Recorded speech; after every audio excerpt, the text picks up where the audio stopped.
Hello everyone, कैसे आप सब। आप सबका अपने चैनल में स्वागत है। आज मैं आपको एक कहानी सुनाने जा रहा हूँ। अगर आपको ये कहानी पसंद आती है तो वीडियो को लाइक कीजिएगा, शेयर कीजिएगा और चैनल को सब्सक्राइब कीजिएगा। तो चलिए शुरू करते हैं। सालों पहले लखनपुर नाम के राज्य में भीमा नाम का राजा शासन किया करता था। वह बहुत ही महत्वाकांक्षी था और अपनी प्रजा से बहुत प्यार करता था। उनके राज्य में चारों ओर खुशहाली थी, लेकिन राजा रानी खुद हमेशा दुखी रहते थे। उनके पास धन दौलत शोहरत सब कुछ था, लेकिन उनकी संतान न थी। संतान पाने के लिए राजा और रानी पूजा पाठ जब तक सब कुछ करके देख चुके थे, लेकिन कोई फ़ायदा नहीं हुआ। एक दिन महर्षि के कहने पर राजा ने महायज्ञ कराने का फैसला किया। यज्ञ और भगवान के प्रताप से राजा को एक बहुत ही सुंदर कन्या प्राप्त हुई। राजा रानी के साथ पूरी प्रजा खुशी से झूमने लगी। राज्य में चारों तरफ फिर से खुशी का माहौल छा गया। राजा ने सारे नगरवासियों को पिता बनने की खुशी में भोज पर आमंत्रित किया। धीरे धीरे समय बीतने लगा। राजकुमारी बड़ी होने लगी और काफ़ी सुंदर और गुणवान थी। राजा रानी उसे देखकर ही खुश रहने लगे, लेकिन एक दिन उनकी खुशी को मानो जैसे नज़र लग गई। राजकुमारी बीमार पड़ गई। बड़े बड़े वैद्य नीम हकीम सब इलाज करने में जुट गए, लेकिन कोई फ़ायदा नहीं हुआ। दिन प्रतिदिन राजकुमारी की हालत बिगड़ती गई। राजकुमारी के ऊपर कोई दवा असर नहीं कर रही थी। राजा को लगने लगा कि एक बार फिर से वो निसंतान हो जाएंगे। एक दिन दूर देश से एक वैद्य राजा के महल पहुंचा। देखने में वह बहुत ही अजीब सा लग रहा था और उसने ठीक से कपड़े भी नहीं पहने हुए थे, जिस वजह से सैनिकों ने उसे राजमहल में प्रवेश करने से रोक दिया। वैद्य ने राजा से एक बार मिलने की बहुत ही गुजारिश करते हुए कहा कि मैं राजकुमारी को ठीक कर सकता हूँ, लेकिन किसी ने उसकी बात पर यकीन नहीं किया। सैनिक उस दिन वैद्य को राजा के पास ले गए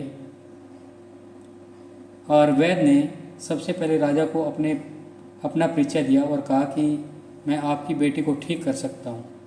राजा उसकी बात सुनकर प्रसन्न हुए, लेकिन उनका रहन सहन देखकर राजा ने भी उन पर यकीन नहीं किया। उधर राजकुमारी की तबीयत दिन प्रतिदिन खराब होती जा रही थी, इसलिए राजा किसी भी वैद्य पर यकीन नहीं कर पा रहे थे। लेकिन उस वैद्य का आत्मविश्वास देखकर राजा ने उसे एक मौका देने का फैसला कर लिया। राजा ने वैद्य को बोला कि अगर राजकुमारी ठीक नहीं हुई तो इसका अंजाम उसे भुगतना होगा। इस पर वैद्य ने बोला कि ठीक है, लेकिन अगर राजकुमारी ठीक हो गई तो मुझे क्या मिलेगा। राजा ने कहा जो मांगोगे वही मिलेगा। वैद्य राजी हो गया। राजा खुद उस वैद्य को लेकर राजकुमारी के पास गया। राजकुमारी बिस्तर पर बेजान सी लेटी हुई थी। ऐसा लग रहा था कि जैसे किसी ने उसका सारा नूर छीन लिया हो। चेहरा दर्द में डूबा पीला पड़ गया था। वैद्य राजकुमारी के करीब पहुंचा और नब्ज टटोलने लगा। फिर उसने थैले से जड़ी बूटियों से तैयार दवा की पुड़िया निकाली और राजकुमारी के मुंह में डाल दी। वैद्य ने राजा और रानी से बोला कि आपकी बेटी जल्द ही ठीक हो जाएगी। वैद्य की बात सुनकर राजा रानी के मन में बेटी के ठीक होने की एक उम्मीद की किरण जाग उठी। ऐसे ही इलाज करते करते 2 महीने बीत गए। धीरे धीरे राजकुमार की हालत में सुधार होने लगा। उसके चेहरे की चमक लौटने लगी। राजा रानी के चेहरे की खुशी भी छलकने लगी। एक दिन वैद्य ने राजा से कहा, महाराज, राजकुमारी अब ठीक हो गई है। ये 1 महीने की पुड़िया बनाकर दे रहा हूँ। इसे समय पर राजकुमारी को देते रहना। इसके बाद राजकुमारी पूरी तरह से स्वस्थ हो जाएगी। यह बीमारी दोबारा उसके पास नहीं फटकेगी।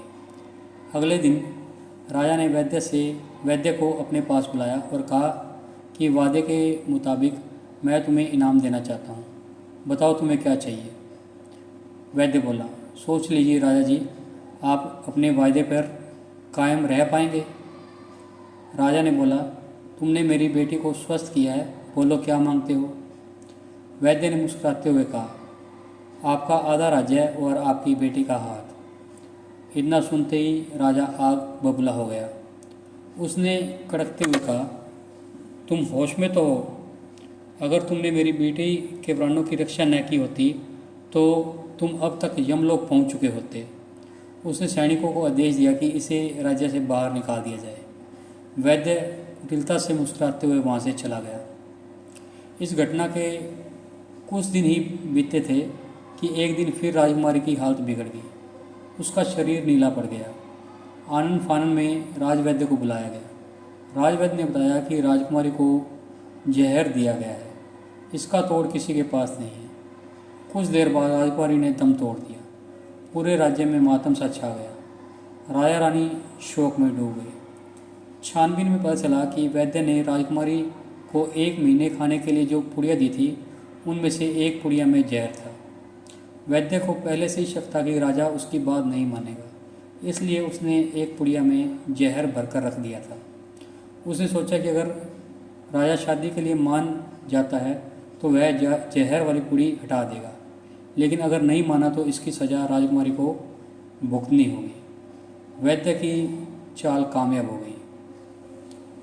इस कहानी से हमें सीख मिलती है कि अगर किसी से कोई वादा किया है तो हमें उसे पूरा ज़रूर करना चाहिए। तो आपको ये कहानी कैसी लगी? अगर पसंद आई है तो वीडियो को लाइक कीजिएगा, शेयर कीजिएगा, चैनल को सब्सक्राइब कीजिएगा और बेल वाला बटन ज़रूर दबाएं ताकि ऐसी कोई और वीडियो हम डालें तो उसकी नोटिफिकेशन आपको मिल जाए। Thank you.